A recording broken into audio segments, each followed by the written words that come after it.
Hello everyone, I am Minchie Macalanda, BS Hospitality Management, and my course is Bread in Pastry. Today, I will gonna teach you how to compute the baker's percentage and the grams. So what is baker's percentage? Baker's percentage is the notation method indicating the proportion of an ingredient relative to the flour used in recipe when making breads, cakes, muffins, and other baked goods. As you can see in this cartolina, we have hot pandesal. So we will gonna compute the baker's percentage and the grams for hot pandesal. Here is the missing grams and baker's percentage that we will gonna compute. So here is the ingredients of hot pandesal. We have bread flour, white sugar, salt, butter, oil, milk powder, bread improver, instant yeast, egg, and water. So here is the baker's percentage of bread flour. We have 100% and 500 grams. For the white sugar, we have 25%. And for the grams is missing. So how we're gonna compute the grams of white sugar? This 25%, we will gonna convert it in decimal. So we will gonna have a 0.25 multiplied to our base value, which is 500 grams. So the answer is 125 grams. White sugar have 125 grams.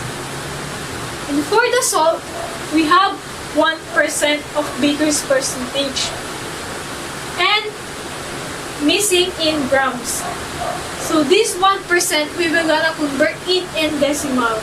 So we will gonna have a 0.01 multiplied to our base value, which is 500 grams.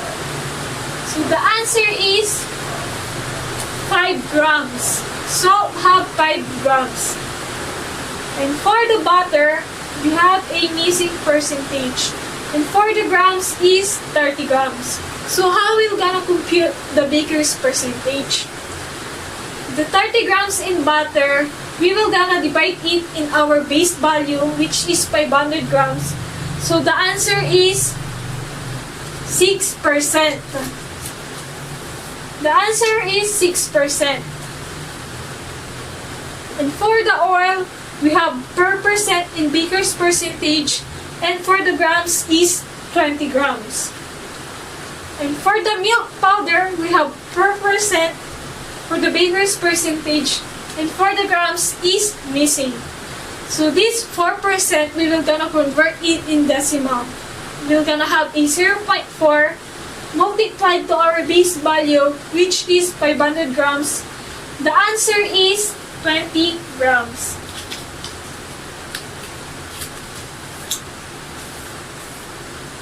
And next is bread improver.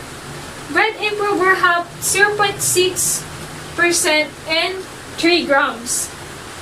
For the instant yeast, we have 2%, and for the grams is missing.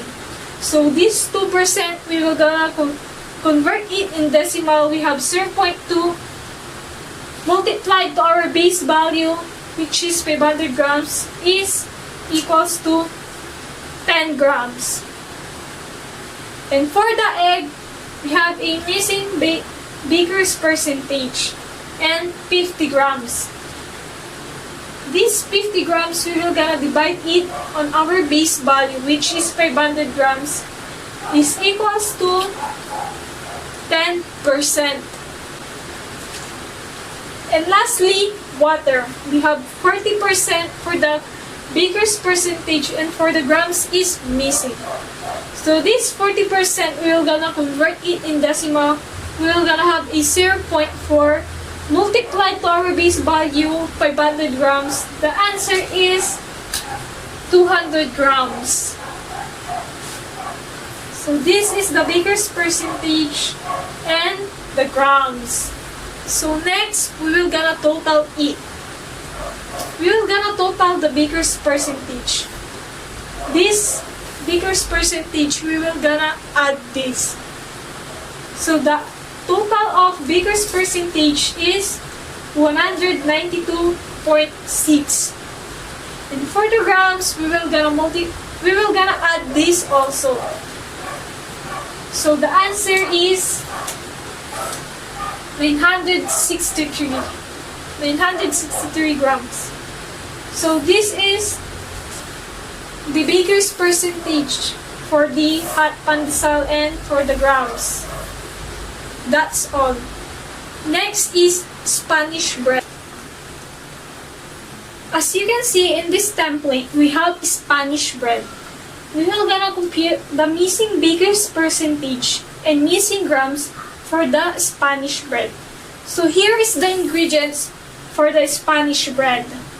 We have bread flour, white sugar, salt, butter, shortening, milk powder, egg, instant yeast, bread improver, and water. So here is the baker's percentage of bread flour. We have 100% and for the grams is 500 grams. For the white sugar, we have 18% in baker's percentage and for the grams is missing. How we gonna compute the grams? First, we will gonna convert the 18% into decimal. So we will gonna have a 0.18 multiplied to our 500 grams is equals to 90.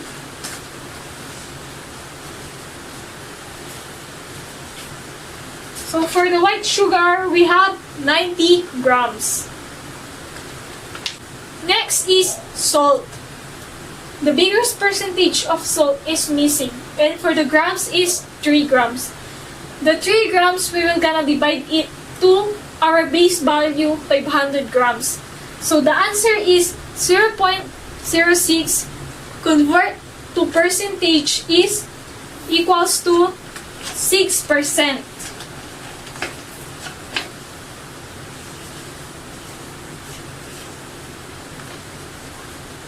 So the baker's percentage of salt is 6%. And for the butter is 3% for baker's percentage and for the grams is missing. So 3% we will gonna convert it to this to decimal is equals to 0.03 multiplied to our base value 500 grams is equals to 15. So we have 15 grams in butter. So for the shortening, we have 4% for the baker's percentage and 20 grams 4 grams.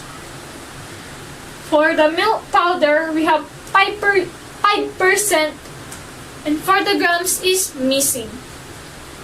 So 5% we will gonna convert it to decimal is equals to 0.05 times 500 grams is equals to 25%. 25 grams. And for the egg, baker's percentage of egg is missing. And the grams is 50 grams. 50 grams divided by 500 grams is equals to 0.1 convert to percentage is 10%.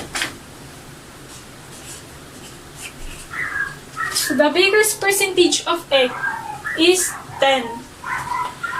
For the instant is 2% for baker's percentage and 10 for grams.